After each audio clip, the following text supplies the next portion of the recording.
Resume அப்டேஷனை பற்றி பார்த்துட்ருக்கோம். அதில் அடுத்ததாக பார்க்க போகிறது ஏஐ டூல்ஸ். ஏஐ டூல்ஸ் பார்த்தீங்கன்னா ஃப்ரெஷராக இருந்தாலும் சரி, எக்ஸ்பீரியன்ஸ் கேண்டிடேட்டாக இருந்தாலும் சரி, இவங்க 2 பேருமே ஏஐ டூல்ஸ்க்கான பேசிக்ஸை பற்றி தெரிஞ்சுக்க வேண்டியது ரொம்ப இம்பார்ட்டண்ட்டாக. ஏன்னா ஒரு ஃபீல்டுக்குமே நிறைய ஏஐஸ் வந்து டெவலப் ஆகிருக்கு. ஃபார் எக்ஸாம்பிள் சாஃப்ட்வேர் டெவலப்பர் அப்படின்னா கிராஃபிக் பேசிக் நாலேஜ் தெரிஞ்சிருக்கோம். லாடி ஏஐ இருக்குது, ப்ரெஷரிங் இருக்குது, கெட்டப் ப்ரொஃபைலர் இருக்குது. இதை பற்றின நாலேஜ் அவங்களுக்கு தெரிஞ்சிருக்கும். ஃபார் எக்ஸாம்பிள் யூஎஸ் டிசைனராக இருக்கீங்க அப்படின்னா சிக்மா ஏஐ இருக்குது, கேன்வா ஏஐ இருக்குது. ஸோ இதை பற்றின பேசிக் நாலேஜ் அவங்க டெவலப் பண்ணியிருக்கோம். அடுத்தது மொபைல் ஆப் டெவலப்பராக இருக்காங்க அப்படின்னா அவங்களுக்கு ஃப்ளட்டர் ப்ரோ ஏஐ பற்றி தெரிஞ்சிருக்கோம், ChatGPT பற்றி தெரிஞ்சிருக்கோம், கிட்டப் ப்ரொஃபைலரை பற்றி தெரிஞ்சிருக்கோம். ஸோ இந்த மாதிரி ஒரு பொசிஷனுக்கு ஏற்ற மாதிரி ஒரு ஃபீல்டுக்கு ஏற்ற மாதிரி நிறைய ஏஐஸ் இப்போ நாங்கள் டெவலப் ஆகிருக்கோம்.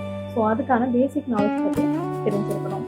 இப்போ கம்பெனிஸ் எல்லாமே எக்ஸ்பெக்ட் பண்ணுறது வர கேண்டிடேட் ஃப்ரெஷராக இருந்தாலுமே சரி, அவங்க எக்ஸ்பீரியன்ஸ் பர்சனாக இருந்தாலுமே சரி, அவங்க எந்த அளவுக்கு ஸ்மார்ட்டாக ஏஐ யூஸ் பண்ணுறாங்க, எவ்வளோ ஸ்பீடாக அவங்க ப்ரொடக்டிவிட்டியாக யூஸ் பண்ணி தராங்க அப்படிங்கிறது தான் நோட் பண்ணுறாங்க.